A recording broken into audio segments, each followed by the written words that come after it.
So today I want to answer the question, are agentic pipelines actually worth it? And the answer is it largely depends on circumstance. Agentic pipelines oftentimes increase the time and cost that it takes to run AI, but in theory, the trade-off is greater accuracy.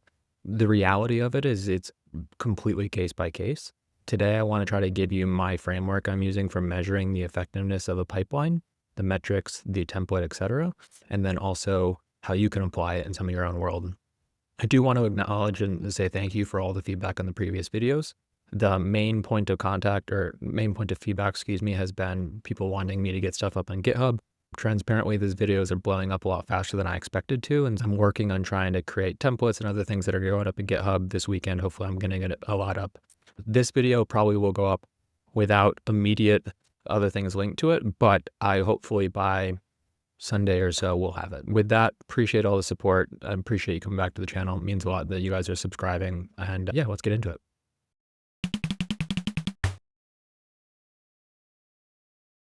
Okay. So like I said, I'm going to adjust the camera very briefly. Like I said, the point of this video is basically this idea of, are agentic pipelines actually worth it, right? And if you're not familiar with what agentic pipelines are or why you're using them or the difference between an agentic pipeline and agentic factory, etc., I have a bunch of other videos. Please go check those out. I will try to link those in the description. The short of it, though, is an agentic pipeline, generally speaking, is going to increase the tax or the cost of running AI because you're going to string together multiple instances of Claude Code or Codex or whatever. You're going to have management loops and review loops, etc. That's going to eat a lot more tokens. It's going to take more time. It's going to have a little bit more complexity to do. But you're supposed to get benefit from that, right? You're supposed to get greater accuracy. You're going to have evidence and governance layers, the ability to reuse things. And for the most part, I would tell you it's absolutely worth doing agentic pipelines. You do get better accuracy. You do get better visibility and governance into the changes and control, but not always. And so that's what we want to talk about and how you evaluate that. So like before agentic pipelines, like this was my dev setup. Now, like sometimes I would use, I'm going to butcher this. Is it TMUX, the TMUX? Like I sometimes use that. I'm so sorry that I don't know how to pronounce that probably properly. Or I would just do this. Like, it's not great, but it was just like just bouncing between. Oftentimes I'd pull them out into their own windows. I just made all these to try to have an example of it. But the point here is that you have a bunch of instances of Codex or Claude Code, and it's doing your tasks, and you are managing it one-on-one. Or you do the same thing with like pipelines, right? Which, once again, if you're not familiar with how pipelines are structured and look, go ahead and watch the video. How do we measure this, right? How we measure this is a couple different ways. And what we're going to get into is basically you have to have a grading system. And however you're doing this, you have to decide like how are you going to measure the effectiveness of your pipeline against the cost. Generally speaking, needs run receipts. You need to understand stuff like how long it took, quality and output, and then how to make it smaller.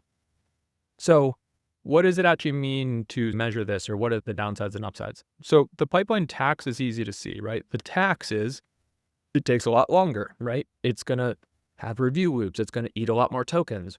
But where it becomes actually remarkably hard, and like frankly, my system, I think still has a long ways to go, is measuring the sort of accuracy lift of, is it that much more accurate, right? Because what we're talking about is such gray areas of, okay, so if I ran a single instance of Codex or Claude Code and it achieved X task and it's 90% of the task accurate, and then I ran a pipeline and it achieved the same task and it was 96% accurate, or however you want to measure it, but the pipeline took 22 minutes to run versus Codex, which took 7 minutes to run or something like that, like there is a huge amount of calculation in your head or your business or however you're doing this to decide, is that worth it, right?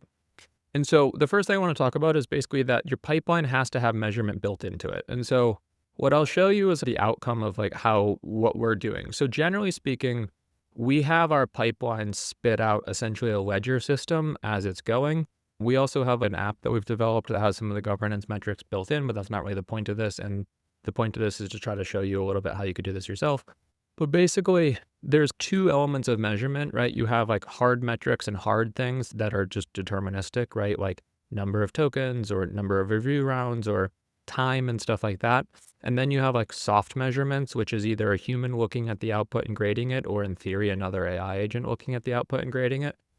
And what you need to do then is come up with essentially your amount of data, which in this case, we just call our ledger.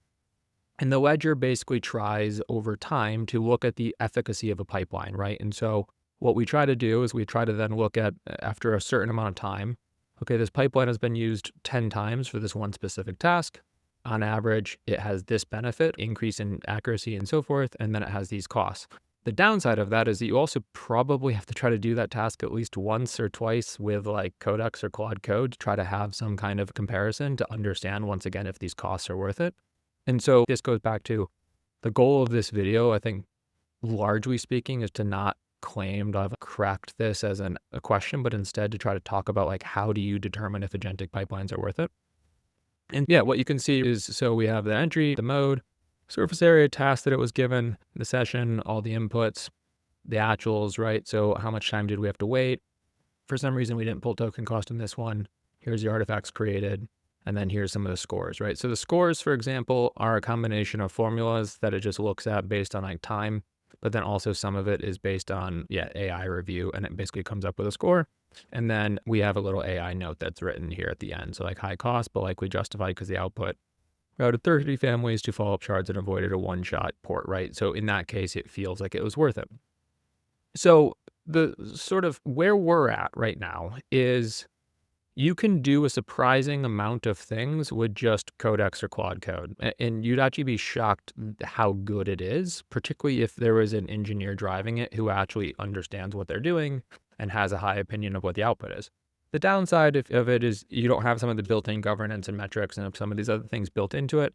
And so what I would advocate you do is, if you were to start doing this, and then we'll get back to the regular scheduled programming or whatever, make your first pipelines, but basically make them as simple as possible, and then only add complexity as you feel like it's not accurate, right? So I think the danger with agentic pipelines is people want like QA steps, they want management steps, they want all these steps because that's what they think these God factories are supposed to do, right? They're supposed to be these unbelievable things that like one-shot everything. And so far, I've not seen anything one-shot everything. And so the question becomes, step back and look at it from a business perspective.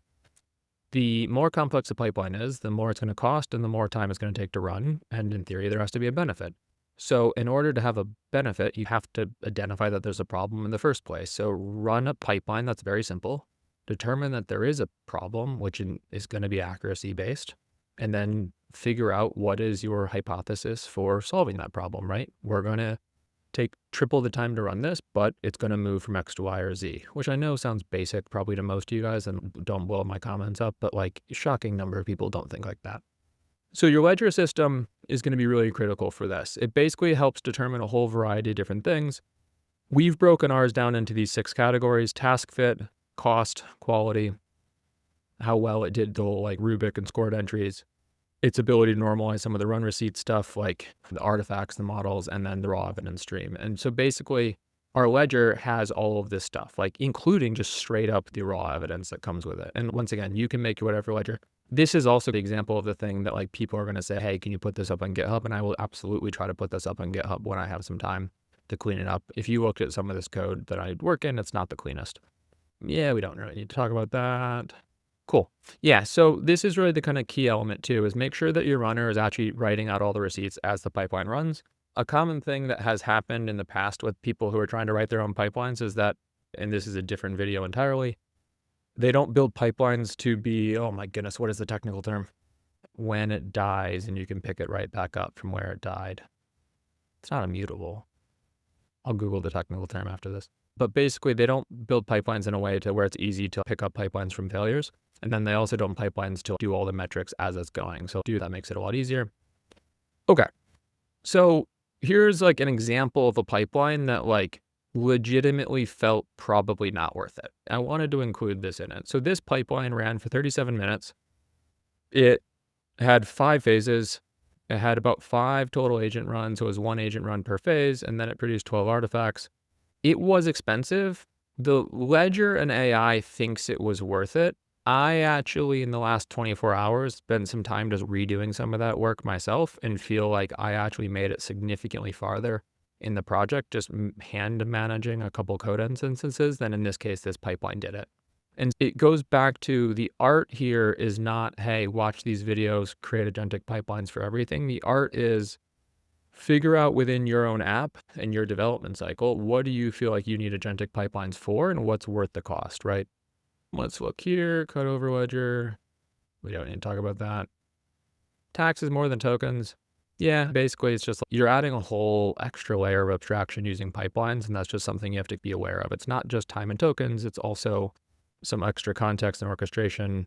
The system itself adds a lot of work. That being said, like AI makes this stuff super, super, super easy to do. This is a really important point as you're starting to grade your own pipelines. Please do not just have an agent say it worked. Use basically deterministic checks as much as possible. So in other videos, I've talked about policy checks, which is basically the idea of policy as code, which is basically codifying every possible architecture decision or code standard decision or anything into basically a massive linting system. I have videos on that. You can watch those videos if you want. That's entirely deterministic, so it'll tell you right away if the pipeline worked or not. Have a human do it or manager AI do it, which is totally fine. Add traceability in, that also makes it easier in terms of sessions and event logs. And then the only other one that's not actually added in here is, and this is probably a larger conversation, but we've been experimenting a lot with basically building like homemade SDKs into the core architecture of what we're trying to do to basically also stop things from compiling that actually are drift. Sorry, it's a completely different topic actually, probably, and one that I'll do. Yeah, point of this, grade the delta, not the demo. So the idea basically is that like, it's not a matter of did it work or not. It's a matter of is there ROI, right? Is the quality input more than the downside? And then the grade tells you what to do next. So going back to the code and the task, right? So the key component that I'm hoping you come out of this video with is that your pipeline, whatever you end up doing, should basically produce a ledger system that tracks all of these metrics. And then you can take these metrics and do something as simple as go to AI and just basically say, make me a graph and whatever. And you come up with a way of determining basically, is a pipeline worth it, right? And actually, I should probably do a video on this where I'll take what are like base runs of, okay, we have 2 runs of Codex doing a task, and then we have this. And actually, as I'm thinking about this entirely, I wonder if we should just create a sort of set of tasks to measure pipeline effectiveness against. The other hand about that, and I don't like that because the whole theory I have around pipelines is the value of pipelines are not, can this pipeline do tasks X and therefore it's good at task Y. The value of pipelines at its core is like basically looking at a choke point for AI in your app, right? Looking at something that AI consistently drifts and doing, and then basically creating a pipeline which has your manager review steps, your artifacts, or all these other bases to optimize around that one task. So I'm going to talk myself out of that one. Okay, going back to it. So yeah, output, if you want to look at a pipeline, I think this one has it. Same thing. I am going to try to get these up into GitHub at some point here soon. Yeah, so you can see there are a decent amount of write events basically that it's doing as it goes. And once again, that's just creating all of the data for the ledger. And then you have your ledger. I guess I'll wrap up there today. The main sort of takeaway of this video is I think pipelines are absolutely worth it if you measure them properly, but they are absolutely not something that you should just universally use. Use pipelines surgically, right? So pipelines need to earn their cost. They need to create artifacts. They are useful, but they are expensive. Was the pipeline not needed? And then this is a big one. Like I find that people like, they're obsessed with the idea of a pipeline. So they build out, and I've done this before, they build out these like beautifully orchestrated pipelines, spin up all these instances of Claude code in parallel and stuff like that. And then it's just not necessary, right? And then you like one shot at that task with Codex or something like that. And you're like, oh, that was dumb of me. So the whole idea is use pipelines surgically and use the ledger to make the pipeline smaller, right? So ideally start with a small pipeline and make it bigger as you need to, but if you have to, take a large pipeline and make it smaller. I'm going to wrap up the video there. Once again, this has been so awesome seeing all the feedback on the channel. I'm learning this stuff, I think, just as much as everyone else. I'm just trying to experiment in public and tell you guys about it. If you want to check me out, I'm on LinkedIn. ben@workwithloop.com is my email. Don't know why I just said that. Might have to strip that out. Yeah, drop a comment, LinkedIn, whatever you want to do. Talk soon.